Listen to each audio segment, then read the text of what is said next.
Hello everyone, welcome to our channel जिसका नाम है न्यू एजुकेशन एरा। तो आज से M S T C E T 2022 के लिए मैं स्टार्ट करने जा रहा हूँ बायो की सीरीज़। और आज हम स्टार्ट करने जा रहे हैं बायो का पहला चैप्टर जिसका नाम है reproduction in lower and higher animals. तो ये देखो, इसका नाम है reproduction in lower and higher animals M S T C E T 2022 PYQ। और ये सेशन PYQ और MCQ का है। तो चल आगे बढ़ते हैं अपने पहले क्वेश्चन पे। ये रहा आपके लिए पहला question. Identify the process involve in seed formation without fertilisation in flowering plants. Option है आपके लिए A budding, B apomixis, C somatic hybridisation and D sporulation. आपके पास 10 सेकंड का टाइम है, जल्दी बताइए इसका आंसर क्या होगा। और हाँ, आंसर कमेंट सेक्शन में बताइएगा। अभी पहले क्वेश्चन का आंसर है आएगा बी एपोमिक्सिस। वो ऐसे प्लांट्स जो उनके पास वेलामेंट टिश्यू है और वो वाटर वेपर्स एब्जॉर्ब करते हैं, तो उस प्लांट्स को क्या कहा जाता है। ऑप्शन ए हमारे पास हाइपोफाइटिक, ऑप्शन बी है एपीफाइटिक, ऑप्शन सी है हाइपरफाइटिक, ऑप्शन डी है सैप्रोफाइटिक। 10 सेकंड है आपके पास।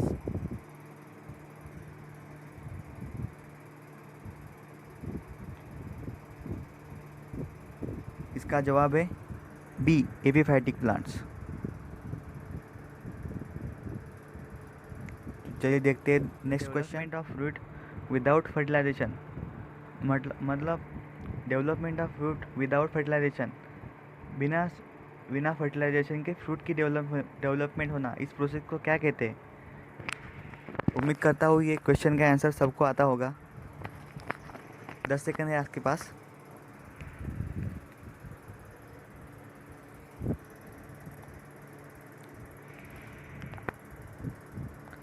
तो इस सवाल का जवाब था सी, ऑप्शन सी पार्थेनोकार्पी।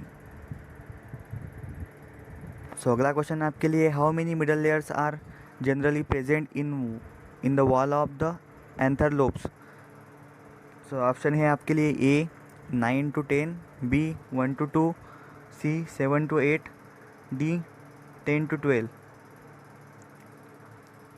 तो राइट ऑप्शन क्या है इसमें से आप कमेंट करके ज़रूर बताइएगा। 10 सेकंड है आपके पास। तो इस सवाल का जवाब था बी 1 और 2, 1 to 2, सॉरी 1 to 2। तो चलिए आगे बढ़ते हैं नेक्स्ट क्वेश्चन पे। रेफर्स देखिए क्वेश्चन फिर से रिपीट हो गया। रेफर्स टू द देखिए क्वेश्चन फिर आ गया। Refers the formation of seeds without fertilisation, मतलब ऐसी प्रोसेस जिसमें फॉर्मेशन ऑफ सीड्स होगा विदाउट फर्टिलाइजेशन। मतलब सीड्स बनेंगे पर विदाउट फर्टिलाइजेशन बनेंगे, तो इस प्रोसेस को हम क्या कहेंगे।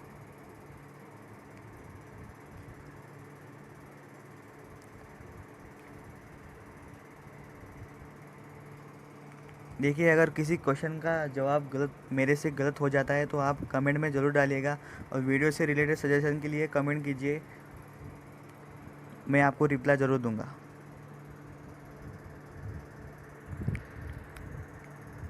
तो इस सवाल का जवाब शायद इस सवाल का जवाब होगा शायद, अगर ये आंसर रॉन्ग होता है तो अगर ये क्वेश्चन रॉन्ग होता है तो मुझे प्लीज़ कमेंट में बताइएगा। सो बढ़ते हैं अगले क्वेश्चन पे अपने। न्यूसेलस न्यूसेल in a mature ovule Nucellus shows the presence of an oval-shaped haploid structure at micropillar end known as.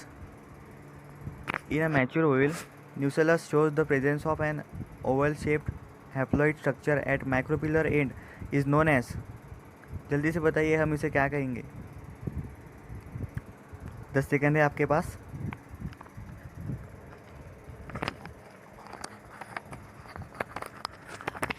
Students जल्दी बताइए।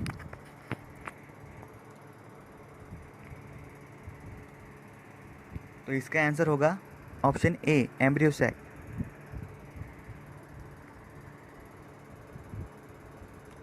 तो बढ़ते हैं हमारे नेक्स्ट क्वेश्चन की तरफ। देखिए ये सिंपल सवाल है आपके लिए। Banana is an example of A, parthenocarpy, B, parthenogenesis, C, polyembryony, D, एम्पोमिक्सिस।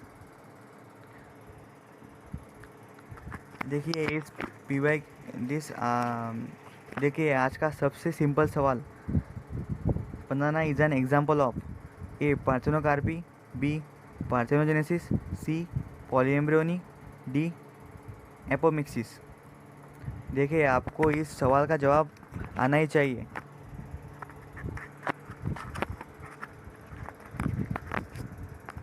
दस सेकंड है आपके पास, जल्दी बताओ। कमेंट में चलो, कमेंट करो जल्दी। तो ठीक है, इस सवाल का जवाब था पार्थेनोकार्पी, क्योंकि banana is an example of parthenocarpy. ये बिना सीड के होता है, विदाउट फर्टिलाइजेशन ऑफ सीड्स। ठीक है, चलिए बढ़ते हैं अपने नेक्स्ट क्वेश्चन की तरफ। refers to the condition in which pollen grains of other flowers germinate rapidly over the stigma than the pollen grains from the same flower. Option A है हेरकोगैमी, B है प्रेप्टोन्सी, सी है प्रोगिनी, डी है प्रोएंड्री। जल्दी से बताइए राइट आंसर, राइट ऑप्शन क्या होगा। 10 second आपके पास।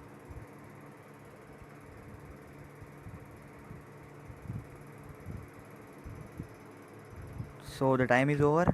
इसका ऑप्शन है option number B, प्रेपोटेंसी।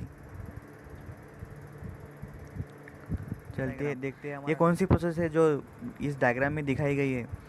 Form pollen tube से जा रही है माइक्रोपिल की तरफ, और बिटवीन द पोलन ट्यूब और माइक्रोपिल। सो इसका आंसर ऑप्शन है मेसोगैमी, ए मेसोगैमी, बी चलाजोगैमी, सी पुरोगैमी, डी ऑटोगैमी। जल्दी से कमेंट कीजिए इसका राइट आंसर क्या होगा।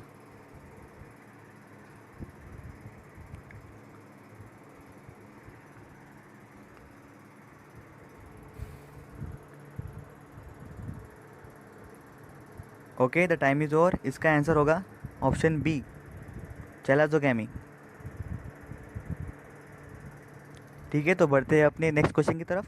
Of the following is important for self pollination. Self pollination के लिए सबसे इम्पोर्टेंट क्या होता है, कौन सी चीज़ इम्पोर्टेंट होती है सेल्फ पॉलिनेशन के लिए। ऑप्शन ए है सेल्फ स्टेरिलिटी, बी है डायशियस प्लांट्स, सी है डाइकोगैमी, डी है बाइसेक्सुअल फ्लावर्स। जल्दी से बताइए कमेंट करके इसका जवाब क्या होगा।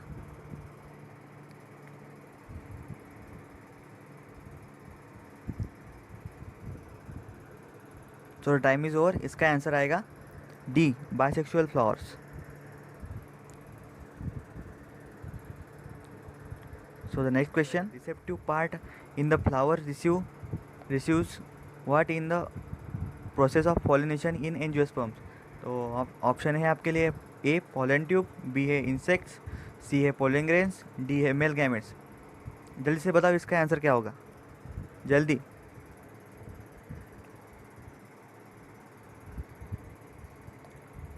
तो इसका आंसर होगा सी, पोलन ग्रेन।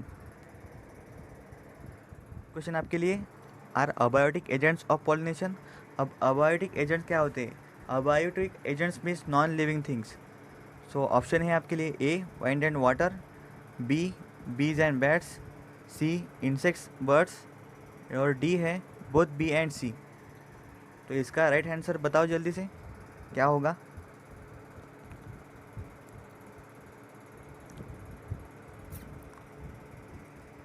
सो इसका राइट आंसर होगा वाइंड एंड वाटर, क्योंकि देखो bees and bats are living things, insects birds are also living things, और both B and C are living things. Therefore, option A is right answer. Question: the diagram given below represents an anthropause ovule. Identify labels X and Y in the diagram. इस diagram में X and Y क्या represent करते हैं ये बताओ। Option A है X nucellus and Y male gamete, option B है X synergid Y X cell, C है एक्स एंटीबॉडल्स वाई है सेकेंडरी न्यूक्लियस, डी है एक्स एग वाई है मेल गैमेट। तो जल्दी बताओ इसका राइट ऑप्शन क्या होगा। 10 सेकेंड है आपके पास।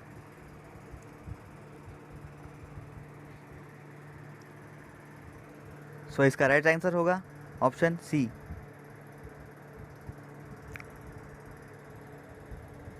के लिए refers to the pollination which occurs on the surface of water, ऐसी पॉलिनेशन प्रोसेस जो वाटर के सरफेस पर होती है। सो ऑप्शंस है आपके लिए A ornithophily, B epihydrophily, C anemophily, D hypohydrophily. तो राइट आंसर क्या होगा आप कमेंट करके बताइए जल्दी।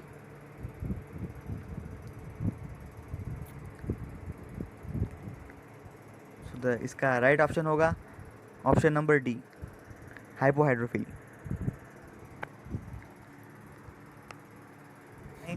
सो कल मिलते हैं second chapter of biology reproduction in lower and higher animals के PYQ और MCQ के साथ।